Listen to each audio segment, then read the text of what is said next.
Last video में हम लोगों ने देखा था कि कैसे दो फिलोसफर लोगों को अवेयर कर रहे थे कॉफ़ी हाउसेस में कि जो फर्स्ट स्टेट और सेकेंड स्टेट को जो प्रिविलेज राइट मिला हुआ है उसको ख़त्म करने की बात कर रहे थे। उसके बाद लुईस 16 ने फिर से टैक्स को बढ़ा दिया विदाउट एनी अनाउंसमेंट। फिर लोग आग बबूला हो गए सरकार के खिलाफ और लोगों ने प्रदर्शन करना शुरू कर दिया और यहीं से होती है फ्रांस की क्रांति की शुरुआत। इस वीडियो में भी हम लोग यही बात करने वाले हैं कि जो फ्रांस की क्रांति है उसमें क्या क्या हुआ था और महिलाओं ने पावरटी की दुकान को कैसे लूटा, लोगों को कैसे कूटा। Hello dear lovely colleagues, I am R Ravi, let's get started. देखो, कोई भी काम करने के लिए रूल्स एंड रेगुलेशन होता है, लेकिन लुईस 16 ने रूल्स और रेगुलेशन को फॉलो नहीं किया और खुद से ही टैक्स को बढ़ा दिया, जिसकी वजह से फ्रांस के लोग बहुत ज़्यादा गुस्सा में थे।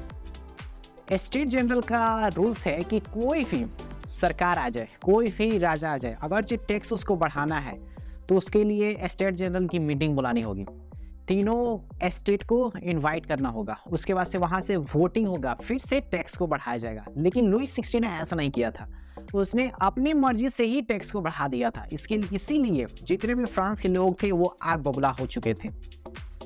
इसके बाद क्या हुआ कि लुईस 16 ने इस बात को रियलाइज़ किया और उसके बाद से उसने 5 मई 1789 को स्टेट जनरल की मीटिंग बुलाई। इसके पहले 1614 में स्टेट जनरल की पहली मीटिंग बुलाई गई थी। दूसरी मीटिंग है ये 5 मई 1789 स्टेट जनरल की दूसरी मीटिंग है। अब ये स्टेट जनरल है क्या भाई, ये किस पक्षी का नाम है, ये तो जानना पड़ेगा। तो स्टेट जनरल एक पॉलिटिकल बॉडी है, जैसे कि अपने इंडिया का स्टेट जनरल आप बोल सकते हो पार्लियामेंट है, वैसे ही ये फ्रांस का स्टेट जनरल एक पॉलिटिकल बॉडी है। यहाँ पर तीनों स्टेट को इनवाइट किया गया, फर्स्ट स्टेट को, सेकेंड स्टेट को और थर्ड स्टेट को। फर्स्ट स्टेट सेकेंड स्टेट के 300 मेंबर को बुलाया गया और थर्ड स्टेट के 600 मेंबर को इनवाइट किया गया। 600 मेंबर में जो सबसे तेज थे, जो सबसे पढ़े लिखे थे, जो सबसे ज़्यादा समृद्ध थे, उन लोगों को ही इनवाइट किया गया था। थर्ड स्टेट में लेबर भी थे, फार्मर भी थे, पीजेंट भी थे, वर्कर भी थे, उन लोगों को इनवाइट नहीं किया गया, उन लोगों को बाहर ही रखा गया। अब इन लोगों को बैठाया कैसे गया, तो फर्स्ट और सेकेंड स्टेट को सामने सामने बैठाया गया और थर्ड स्टेट को पीछे बैठाया गया। देखो भाई, आज से 250 वर्ष पहले की हम लोग बात कर रहे हैं और देखो उस समय कितनी ज़्यादा डिस्क्रिमिनेशन थी फ्रांस में। ये जो बहुत ज़्यादा कमज़ोर लोग हैं उनको बाहर ही बैठाया जाएगा, उनको बहुत ही दूर ही बैठाया जाएगा। आप इंडिया में देखते हो कि आज से 100 साल पहले हुआ था, लेकिन ऐसा नहीं है, फ्रांस में भी ये डिस्क्रिमिनेशन थी। जो छोटे वर्ग के लोग थे ना, उनको ज़्यादा भाव नहीं दिया जाता था। आप देख रहे हो कि फर्स्ट स्टेट और सेकेंड स्टेट को सामने सामने बैठाया गया, इनको पीछे बैठाने की क्या जरूरत है, इनको भी तो आगे बैठाया जा सकता है, लेकिन ऐसा नहीं हो रहा था। यहाँ देखो, दो चीज़ बहुत ज़्यादा अच्छी तरह से डिफाइन करती है कि अगर आपके पास पावर नहीं है, आपके पास मनी नहीं है, सोसाइटी में आपका थोड़ा सा भी वैल्यू नहीं होगा।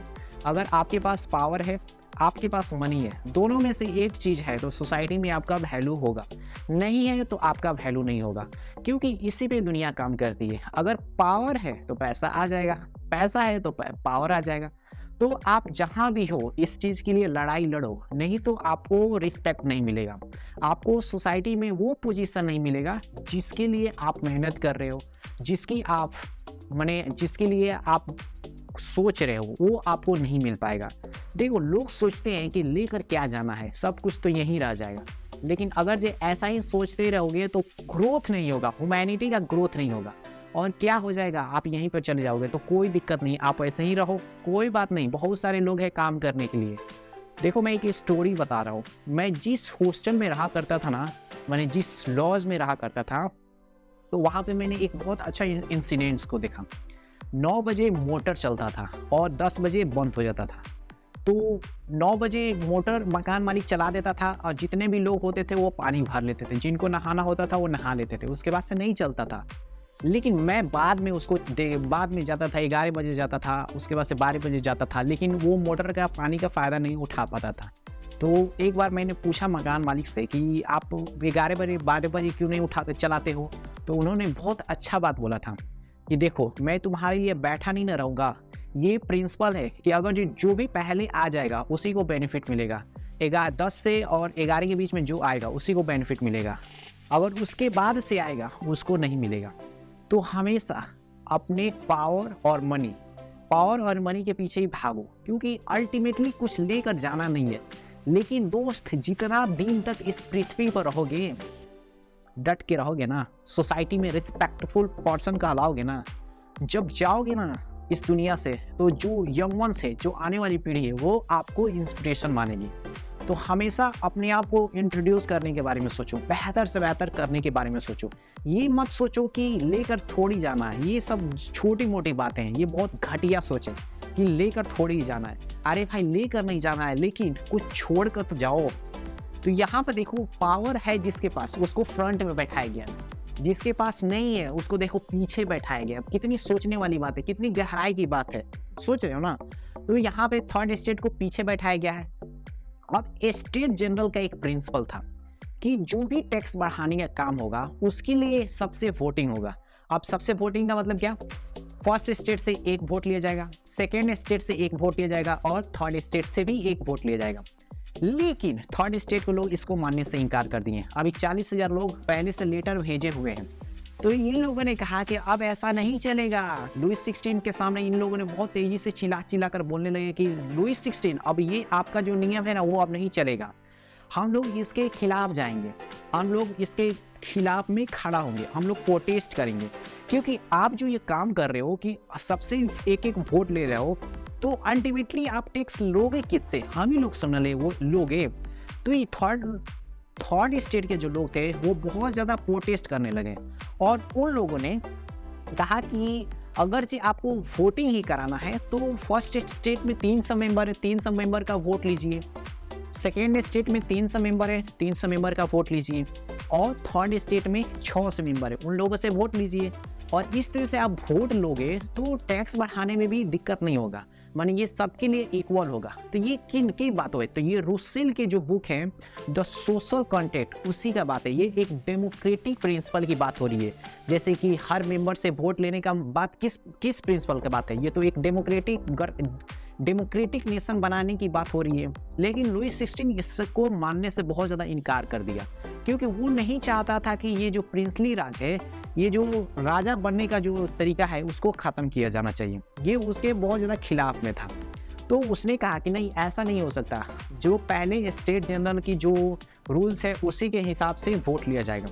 फिर भी ये थर्ड स्टेट के लोग नहीं माने और जो स्टेट जनरल की मीटिंग थी उसको छोड़कर बाहर निकल गए।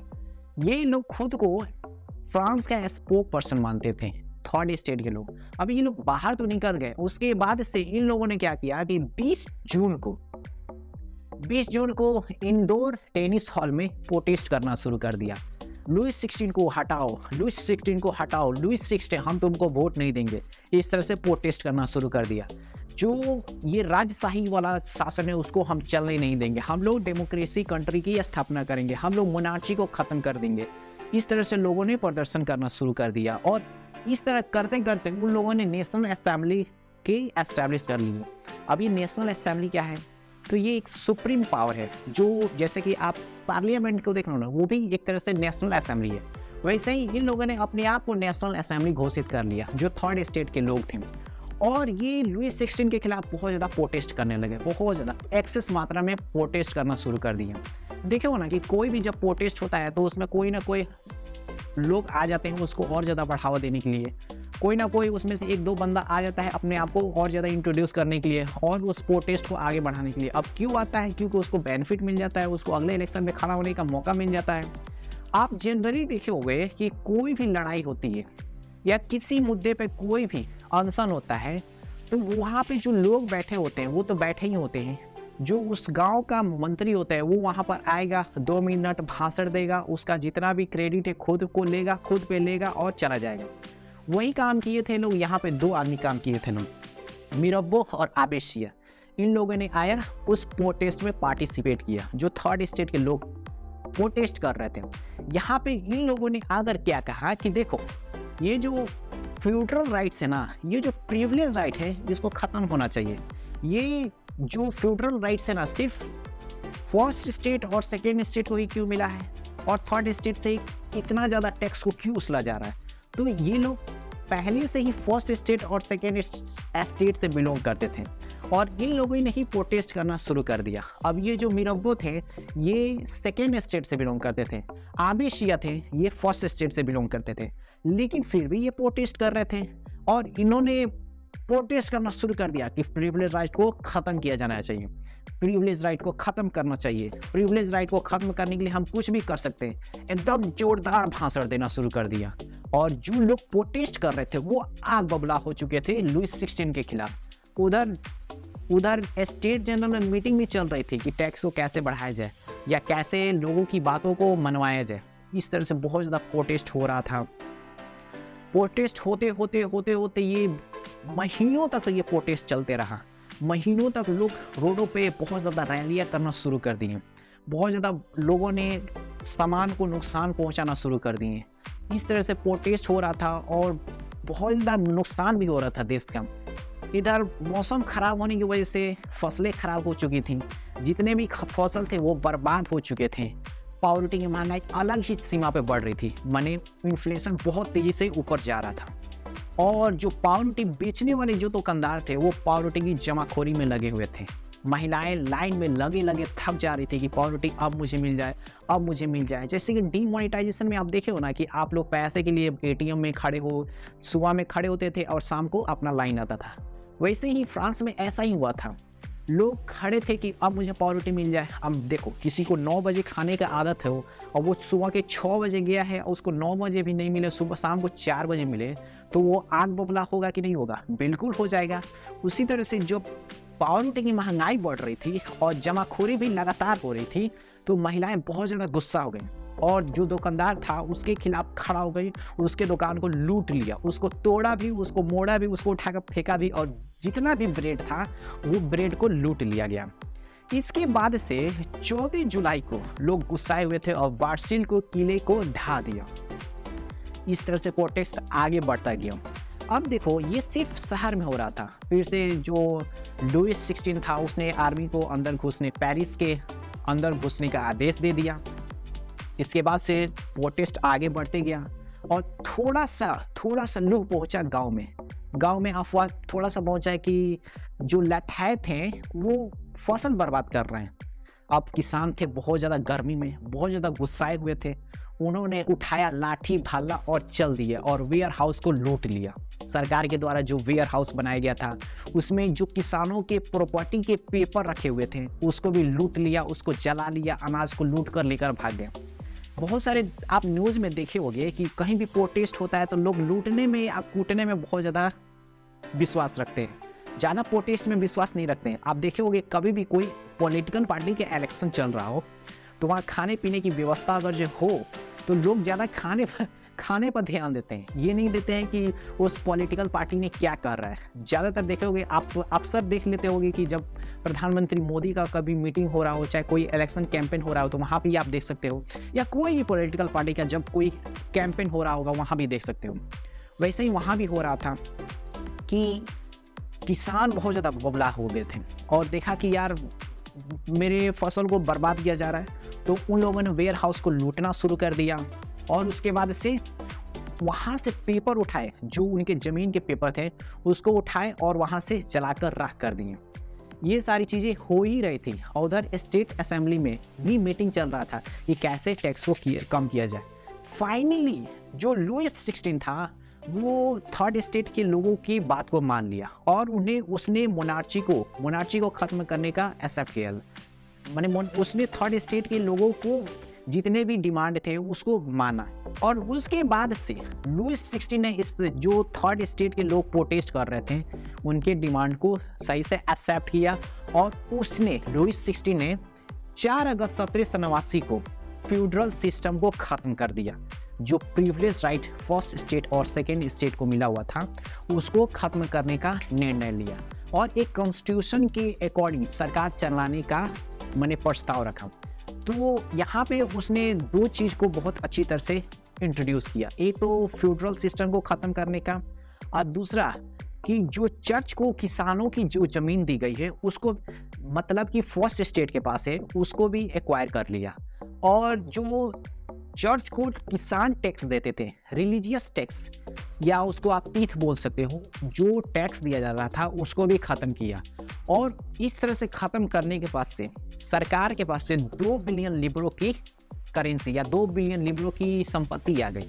और इस तरह से लुईस 16 के पास एक प्रॉफिटेबल अमाउंट भी आ गया और वो बहुत ज़्यादा इस बात को करने के बाद से, जैसे कि फ्यूडरल सिस्टम को ख़त्म करने के बाद से वो बहुत ज़्यादा खुश भी था, लेकिन अंदर ही अंदर बहुत ज़्यादा दुखी भी था, क्योंकि वो हारना नहीं चाहता था। एक तो वो थर्ड स्टेट के लोग उतना ज़्यादा स्ट्रांग थे नहीं, और कुछ प्रोटेस्ट होने की वजह से वो अपना बात को मनवाने की वजह से वो अपना बात मनवाना चाहते थे। इसीलिए लुईस 16 नहीं चाहता था कि फ्रांस में ज़्यादा क्रांति बढ़े।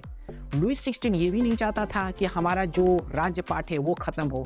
लुईस 16 ये भी नहीं चाहता था कि लोग बहुत ज़्यादा आग बबूला हो जाए और प्रोटेस्ट लंबे समय तक चले। इसीलिए उसने फ्यूडरल सिस्टम को ख़त्म किया, क्योंकि फ्यूडरल सिस्टम को ख़त्म करने से अल्टीमेटली सरकार को ही फ़ायदा था, क्योंकि टैक्स देने का काम अब फर्स्ट स्टेट को भी मिल गया। तो ये फ्यूडरल सिस्टम ख़त्म करने से उसको बहुत ज़्यादा फ़ायदा होने वाला था। इसलिए कम समय में ही सरकार ने बहुत अच्छी तरह से पॉलिसी बनाकर उसको इंट्रोड्यूस किया। जैसे कि आप देख रहे हो 5 मई को पहली मीटिंग बुलाई गई थी और यहाँ 4 अगस्त को वहाँ पे फ्यूडरल सिस्टम को ख़त्म करने का निर्णय लिया। मतलब 4 मंथ में ही ये सारा मामला ख़त्म हो गया। लेकिन यहाँ 4 मंथ आप सिर्फ 2 मिनट में समझ रहे हो। 4 मंथ मतलब 120 दिन तक ले प्रोटेस्ट हुआ, कितना नुकसान हुआ होगा। तो ये आप समझ रहे हो ना। तो यहाँ से हुई थी फ्रांस की क्रांति की शुरुआत। आई होप कि ये वीडियो आपको इंफॉर्मेटिव लगी हो। इसका पार्ट 1 और पार्ट 2 का लिंक डिस्क्रिप्शन बॉक्स में है। Thank you very much.